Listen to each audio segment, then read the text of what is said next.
Watch out, Grand Theft Auto, because NRS is coming for Game of the Year. Now, if you watched episode 1 and episode 2 of this series, you would know that this is an exclusive MK12 leaked series only on this channel. You can't find it anywhere else. So let's go ahead and get into that goodness. Now, welcome to the Mortal Kombat Files episode 3, the co-op Krypt gameplay. I'm going to be breaking all of that down here for you just in a second. So go ahead and get your popcorn and we're going to get started right after this intro.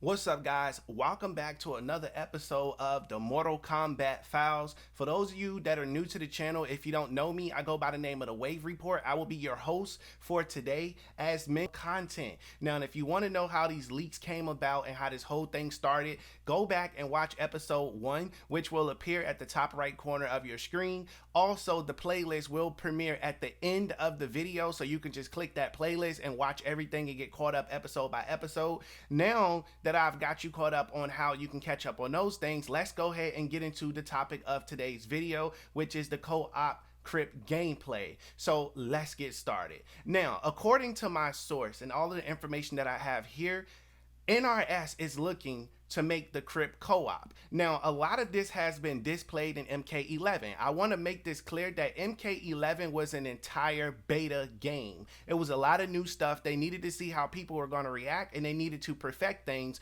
before rolling it out. Now, as you could tell through some of the leaks that were leaked by the Thinny, if you don't know who the Thinny is, then you must be under a rock. He's a professional data miner, and he's found hidden information within the game a very long time ago that told people that you were going to be able to do things with other people in the Krypt. So that information there should creditize what I'm saying here. Also, you could check out Rams TV. He covers a lot of MK stuff too, and he also mentioned it there. So let's get to the point. Now, when you're playing the Krypt, you're going to be able to have co-op gameplay in the Krypt, meaning that you can team up with a friend. It'll be like a lobby where you can go and explore these places. You can take on some of these monsters. You know how you see those spiders in the cave and things like that. So it's almost like Shaolin monks, just a little bit.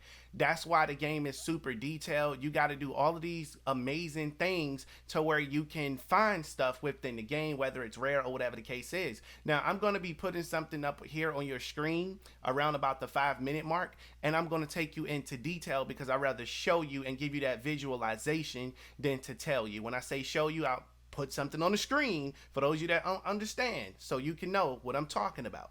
Now, I just want to tell you this real quick, and then we'll get into that. NRS is definitely going for Game of the Year according to this source. They are looking to compete with Grand Theft Auto. And my source pointed out something very important. They said NRS was Grand Theft Auto before Grand Theft Auto of the fighting game in a different way, meaning that when you would play Conquest mode, you were able to do everything that you wanted to do. You can go to the different realms, you could do side missions, you can do side quests, all of those type of things. You would get rewards, you would find hidden costumes. Like, all of that stuff was such a rarity back then. MK, excuse me, got the hiccups. NRS was ahead of their time, and now they're looking to bring that back because gaming is way larger than it was back then. More people are involved, the internet is more developed, more news can travel, people can really appreciate stuff. NRS, as I mentioned before, wants to capitalize off what Grand Theft Auto did with sort of their playbook to a certain degree. So for those of you that are smart, you'll know exactly what I'm talking about. If you're not smart, then you need to continue to stick around to the series. Now let's get back to these leaks here.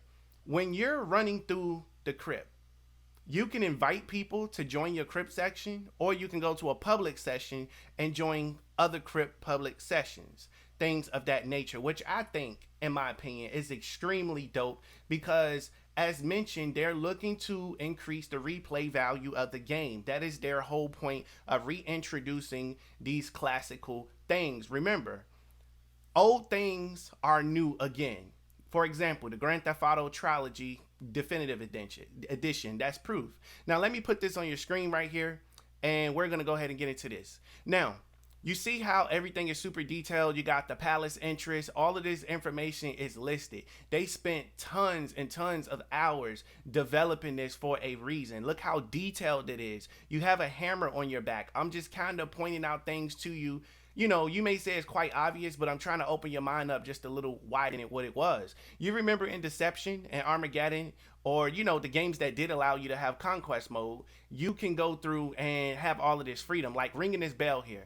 Ringing this bell, if you ring this a couple of certain amount of times, you unlock things or you unlock different parts of the board. You're going to need a co-op person to do this with. For example, you'll be able to tell somebody, hey, stand by the blue bell and I'll stand by the gold one. Ring yours 3 times, I'll ring mine 2 times across a bridge. So NRS is looking to bring back the co-op factor. They loved co-op, but the fact that people weren't not able to enjoy it when they let it out the first time due to the net coding of the game and just people not being as interested as they was then compared to now, it's the perfect opportunity to come back. Now remember when they had Mortal Kombat 9, they had the tag team play. Nobody played that at all. But now MK is such a larger community, it's best to bring it back according to this leak. Now I'm gonna show you this here, the Forger. You're probably wondering, well, what is this gonna do in MK12? Well, I'm gonna tell you what it's gonna do. You're gonna have to go to different realms, find pieces, and you're gonna have to merge these pieces so you can create new items for your customizable character.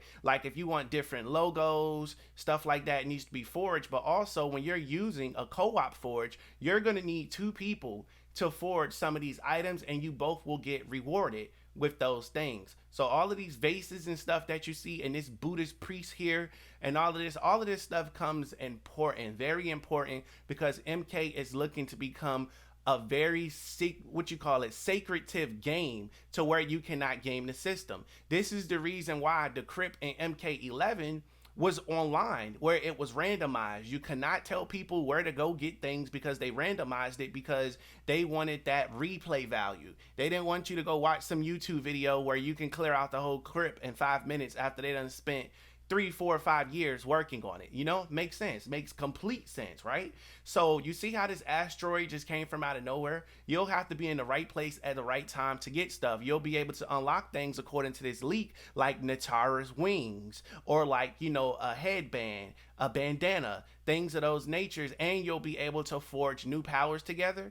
Also, you'll be able to go on different islands. When you go on different islands, you can get training from certain people like Bo Raicho, or from the Shinrai Ryu, or from, you know, Sub-Zero's clan, and you can learn new power moves and new power techniques. It's going to be like a test your might thing that allows you to push your character to its limits. Now, another thing I wanted to bring to you here that's on this leak sheet is that not only will that be going on, you're going to be playing with your customized character in the Krypt. Now, this character that you see in front of you, a lot of you probably like, who the heck is this? And he was explained. He wasn't explained on a larger scale, but a smaller scale, he was explained to be a Peppy. He was like a descendant of Shujinko and Shujinko's classes, and we find out in Aftermath that he eventually dies in the Krypt. That's because this was all just a test run. This is supposed to be your created character right here that you're going to be spending time with. You're going to learn to love. You're going to change his clothes. You're going to make friends, and you're going to become personalized with your character to take him online, and that's going to boost that replay value where you can go and, you know, get his hair done or get his hair cut, all of those type of things. And also you'll get points for training with others. You can go to the dungeon and you can get some training in. Now, as mentioned earlier, you know how you see those little spiders and stuff that be crawling around? You're going to have to defeat those spiders and those things by teaming up with your co-op partner. I think MK12 is going to be extremely amazing due to what I'm reading here. And you'll be able to go, as I mentioned too, to different realms, but you're going to need to do that with a co-op person also. And I'm going to give you just a sneak peek of a future episode of what the roster is going to be like. Now, a lot of you are probably going to say, well, yeah, of course, anybody can guess this. But I'm here to tell you that Reptile, Aramac, and Kung Jin are going to be among the new roster that's going to be coming out for MK. They're not going to be DLC. They're going to be a part of the original cast. That's what's gonna happen there. So I want to say thank you for supporting these videos. These videos are doing extremely well. I want to bring you some boss information, some roster information, all types of stuff according to these leaks that I have here. I want you to get in the comment section below and let me know, what are you interested in hearing more, and what do you want to hear next? Do you want to hear about the bosses of MK? Do you want to hear about the roster? Do you want to hear more about customization? I really want you to answer that question in the comment section below. So let me go ahead and ask that in a questionable way. I want to pass this question off to you guys in the comment section below. What video do you want to see next on this channel regarding MK12 or Injustice? Definitely let me know. I appreciate you guys so much. Make sure you like the video. Listen, share these videos on Facebook, Discord, Twitter, anything that has a share link. Please do that, and I will continue to make these videos. And should they continue to do well, I'll start putting out at least 2 videos a day. We're really going to be the lead in this MK community, and we're going to cover the details and do the hard work that others don't want to do. Make sure that you check out the playlist for Injustice and MK12 leaks. It's going to appear here in a few seconds on your screen. Make sure you check that out. Until next time, I will see you wonderful people later. Peace out.